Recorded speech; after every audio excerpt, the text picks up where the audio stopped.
काल परवा सांगायचं होतं मला माझी कहाणी. तुम्हाला ऐकायची आहे का माझी कहाणी?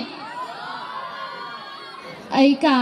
माझ्या आई बाबांनी माझं लग्न एका श्रीमंत मुलाशी लावून दिलं. मला हवं होतं महाराजांच्या विचारांचा, त्यांच्या संस्कारांचा, मुलींचं आदर करणारा मुलगा.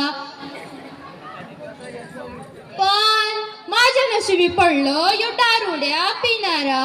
अहो काय सांगू तुम्हासनी, साधं जेवण करून घ्या म्हटलं तरीही मारतो, स्वतः खायला बसलो तरीही तसंच. आणि माझ्या नवऱ्याला जगातील सर्व स्त्रिया सुंदर दिसतात, पण तुम्हीच सांगा मी काय सुंदर नाही?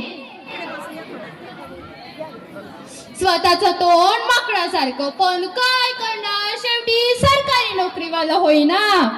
एके दिवस काय घडलं बाई, घरातील काम करत होती, युद्धाने आलंय आणि डायरेक्ट झोडायलाच लागलं. अहो तुम्ही आलाय? अहो हे काय तुम्ही दररोज तुमचं रोज रोज पिऊनच राहता, एक पण दिवस चांगला जात नाही. अहो तुम्ही मला का मारता? अहो नका मारू ना. अहो का मारता मला तुम्ही?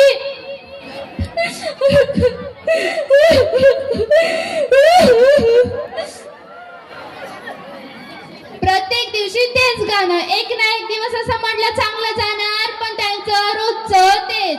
काय झालं, रोज का पिऊनच यायचं असतो का? पण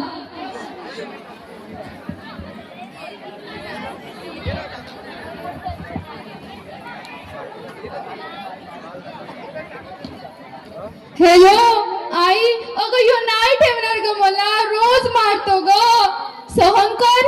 काय सहन करू ग? स्वतःचा मुलगा बेरोजगार हिंडताय आणि जावई सरकारी नोकरीवाला पाहिलं. माझं आयुष्य उद्ध्वस्त झालं ग आहे. काय करू ग मी? चांगलं 2 एकरवाला मला मुलगा मिळत नव्हतं का, जे की सरकारी नोकरीवाल्याचं याड लागलं होतं माझ्या बापाला. ती बोलली मुलगी होणं सोपं नाही हो, रोज रडून जगावं लागतं. या सरकारी नोकरीवाल्या मुलामुळे, या माकडामुळे माझं आयुष्य पूर्णपणे उद्ध्वस्त झालं ग. अरे जीवनामध्ये जगत असताना गरीब बाप चालतो तुम्हाला, गरीब आई चालती, गरीब भाऊ चालते, मग 25 वर्षाच्या मुलाकडून काय काय अपेक्षा?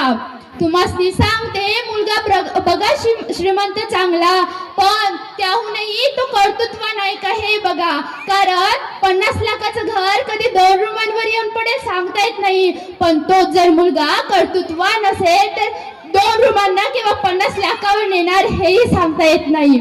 आणि इथल्या आयाबाईंना मला एवढंच सांगायचं आहे, तुम्ही त्या जिजाऊच्या लेकी आज जिजाऊनी अत्याचार सहन करणं नाही तर अत्याचारावर मात करणं शिकवलंय. अरे तलवारीपेक्षा तीक्ष्ण या नजरेची धार आहे. अरे तलवारीपेक्षा तीक्ष्ण या नजरेची धार आहे. महाराष्ट्राची वाघीण तू, भवानीचा वार आहे. भगव्याची रक्षणी तू, स्वराज्याची तू मेक आहे. तुबडी समजू नको स्वतःला, तुझी जाऊनची लेक आहे, तुझी जाऊनची लेक आहे. आणि इथल्या बाबांना, मुलांना वाटत असेल की मुलींबद्दल बोलते, स्त्रियांबद्दल बोलते. अरे तुम्ही म्हणत असाल स्त्रिया काय केलं तुमच्यासाठी, एका वाक्यात सांगते, स्त्रिया आपल्यासाठी काय केली.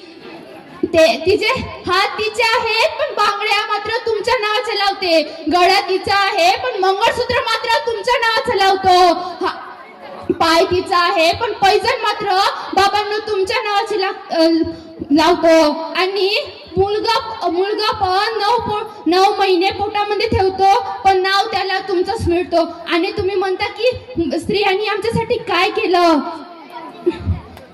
तुम्हा सर्वांना एवढंच सांगायचंय की आपली ही जे आजची पिढी आहे यांना मला एवढं सांगायचंय की मुलगा सरकारीवाला नका बघू, एक कर्तृत्वान मुलगा बघा, श्रीमंत चांगला, पण त्याहूनही तो त्याचे संस्कार काय आहेत आणि कर्तृत्वान काय आहेत हे बघा. कारण आजच्या पिढीमध्ये आपल्याला लग्न व्हायच्या पहिले 4 महिन्यामध्येच कळतं मुलांचे संस्कार आणि मुलांचे कर्तृत्व.